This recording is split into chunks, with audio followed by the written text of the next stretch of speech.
What if I told you that the future of running is nitrogen? Today, let's explore the Brooks Hyperion Tempo.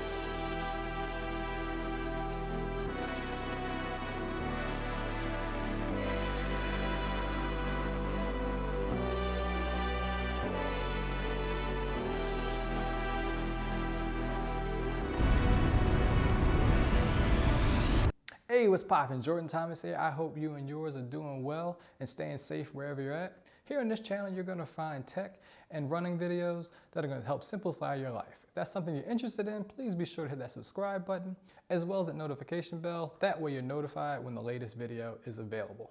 This is the Brooks Hyperion Tempo, a shoe designed for faster training. Released in June of this year, this is the training equivalent to, perhaps you've heard, the Brooks Hyperion Elite 2. I was able to reach out to Roadrunner Sports and have them send me over a pair for review. Once I got them in hand, it became clear that this is one of the best running shoes of 2020. So I'm excited to hear more. Hit that thumbs up. Let's dig into the design, beginning with the overall lightweight. Coming in at 7.4 ounces, this is one of the lightest shoes that you can buy on the market today in a training type shoe. When you compare this to something like the New Balance Fuel Cell Rebel, the Saucony Kinvara, and even Nike Tempo Next Percent, this is the lighter of that bunch. At the end of the day, the less weight you're carrying over a distance, the faster you can be. And so for that, congrats, Brooks. This is already off to a great start. Now for the upper, it's comprised of a nice woven material. It feels very luxurious. It's patterned after a racing spike, but it somehow feels better. It feels like a real material as opposed to something that is synthetic, and that's something that I enjoy. Also, the design reminds me of hyperdrive. Y'all watching Mandalorian, right? And I thought that was just a really cool way that they're pulling it in, and it gives you a fast element just at looking at the shoe. Now, as I always say, the magic is in the midsole, and let's talk about this DNA flash. Nitrogen is definitely the way. Using a nitrogen process, it's designed to create an overall responsive feel. And when I say responsive, it just means like the energy return. So when you push your foot onto the ground, does the ground absorb or does it push you back up? Or in some really bad shoes, does it slap? For this, it propels you forward, which is pretty dope.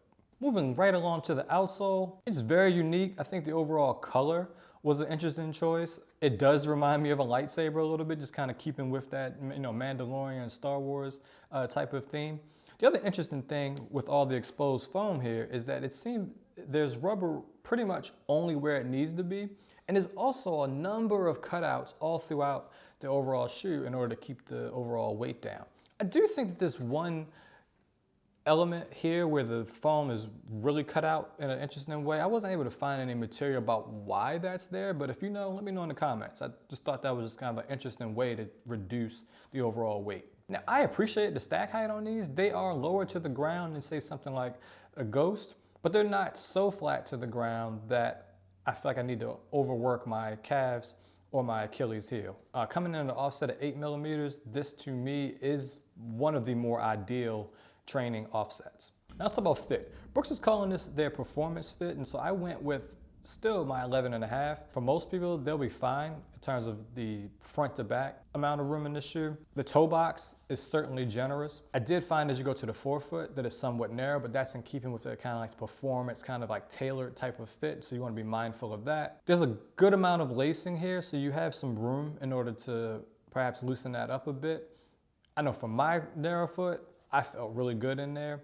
And then the real star to me of this upper is the lack of padding in the front of the shoe, but the perfect amount as you approach the heel collar as well as the heel cup.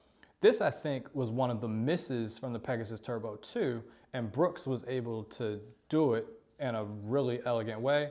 And also, I didn't experience any type of heel slipping as I felt really secure in the overall heel cup. And so we've got an awesome design, we've got a great fit, but at the end of the day, what is that performance about? The most important feature of a performance shoe is how fast can you go in it and how comfortable are you in it while you're running. It offers an energy-filled ride that put a smile on my face for every step that I've taken in it. The first like 5 minutes or so, I was just kind of getting used to being in the shoe, but I was able to take it out for a 10 by 400 meter workout. And the moment I finished my first rep, I was like, I can't believe it. It's you. It was like the Pegasus Turbo died and came back as a Brooks. Each rep, I transition nicely from 90 seconds to 78 seconds, feeling effortless. Granted, I haven't done a track type workout in about a month. I then wanted to cap the workout out with just doing some just kind of like as fast as I can, 200 meters. My legs were, filling up with the lactic acid and whatnot. I was able to crank out 2:30 200 meters. I haven't done that since the summer.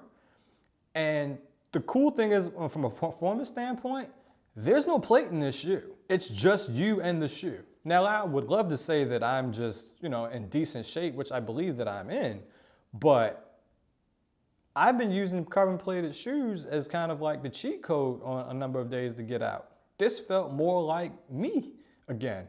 So I walked off the track feeling like, wow, it's over. Every other workout that I do in this is just kind of a bonus. And so I went with more of a traditional kind of like progression tempo run over the course of about 7.5 miles. I was able to transition really nicely from 8 minutes down to 6 minutes. And I was just impressed by the lack of effort that I felt in being able to do that. And once again, no plate. For context, progression tempo runs are the hardest workout to me because it's not really a specific speed. And when I compare it to something like even like the Endorphin Pro, where I had a pretty good experience in them, once again, no plate, $50 less.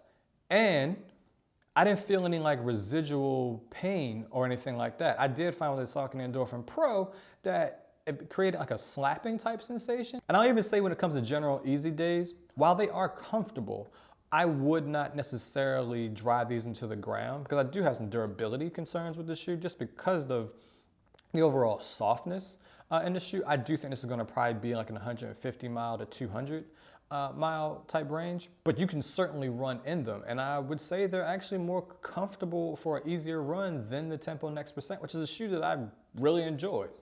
I do think that once you get past 90 minutes, I would appreciate some more structure in the shoe. And so that's where I think that some additional cushioning in the forefoot would have been helpful. But I think that once you start messing around with add additional cushion in one area, you've got to put it in another, and now you've got a heavier shoe. So who would I recommend this for? It's really kind of three kinds of people that I recommend this for. First and foremost, for someone that wants a lightweight, fast trainer that doesn't have a plate in it.